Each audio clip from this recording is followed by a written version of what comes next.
咧就出咗部新嘅 EOS M5 啦，咁啊本身咧星期五我就可以上 Canon 度有個發佈會去睇嘅，不過就 miss 咗啦。咁我今日都照上去 Canon 嘅 showroom 試下部 EOS M5。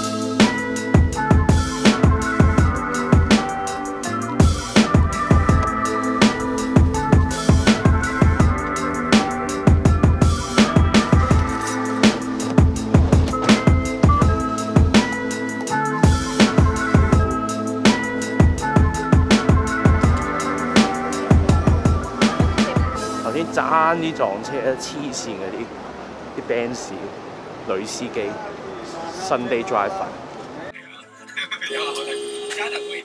黐線。咁其實我唔明點解咧 I Square 泊車要60蚊一個鐘，但 K11 35蚊一個鐘，一街之隔嘅啫。星期日嘅尖沙咀真係遊客多。好 I Square， 不過 Canon 個showroom 都幾好嘅，佢星期日都開，咁就開朝頭早11點鐘至夜晚7點鐘。咁啊放工平時咧就好難嚟到嘅，咁啊唯有6日啦，咁啊好在6日開啫。咁我預咗多人嘅啦，咁我睇下可唔可以即刻攞部機試下。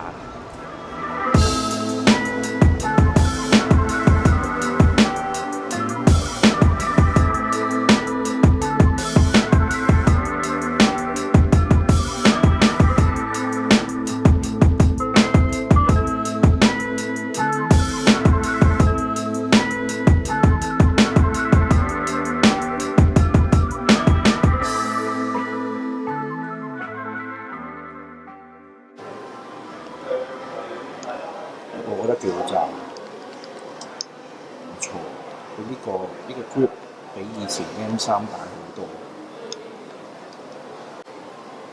咁睇翻上面啦，咁佢又多咗個 function dial 啦，咁 keep 翻個 EV 正負 dial 啦，呢度仲有個 function dial 啦，閃光燈。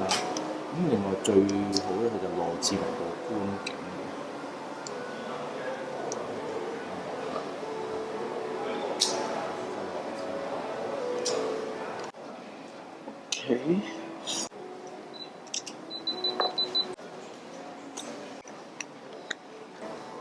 咁啊，去 Canon 試機啦，當然要拎埋張 SD 卡嘅，拎埋張 SD 卡，因為咧試完啲相原來都睇唔翻。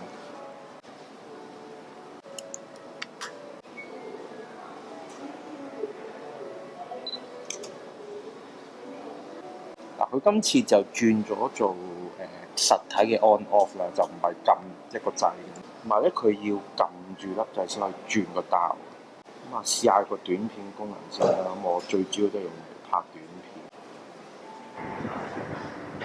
其實向下都好，因為我可以上面擺咪咧，咁下面我都照望到自己。咁啊，如果平時我上面擺咗咪咧，我就反向上面咧就睇唔到自己嘅嘢。對焦都好快下喎。而佢個 ISO 咧就可以去到25600，咁我試一張25000先。OK， 今次個售價就比 M3 貴好多，咁啊入手都要考慮清楚先。咁對比翻兩部啦，呢部係 M3 啦，呢部係 M5 啦，咁重量唔係差好遠嘅啫，不過就你話感覺上咧 M5 的確係大少少，不過就好揸手啲咯，咁同埋好似有少少 prosumer， 即係再 professional 少少。M3 如果你用開咧，其實都好足夠嘅。好啦，啱啱咧就試完部 EOS M5 啦，咁啊，我第一個評價咧就係個樣係好似好大部咁，但係其實同 M3 嗰個重量咧就差唔遠嘅。咁同埋佢個手揸位啦做大咗咧，咁其實拍片啊即係影相咧都會方便少少嘅。到最尾啦，我覺得佢個反應對焦反應絕對好過 M3。有啲人就話好似差唔多，但我覺得唔係，我覺得係快嘅，係我覺得係已經去到嗰個 standard 係正常嘅 standard 啦。因為 EOS 一出嘅 M1、M2、M3 咧都俾人詬病好慢啊對焦。咁啊 M1 唔使講添啦，係慢到嘔啊！咁自從 M3 開始咧都有啲進步啊。咁 M5 咧呢間我覺得佢已經係 keep 咗一個 standard。如果大家想考慮部迷你嘅模範咧，都可以考慮 M5。不過大前提就係你係咪真係要 Canon 咯？如果你要 Canon 嘅話，就冇得選擇。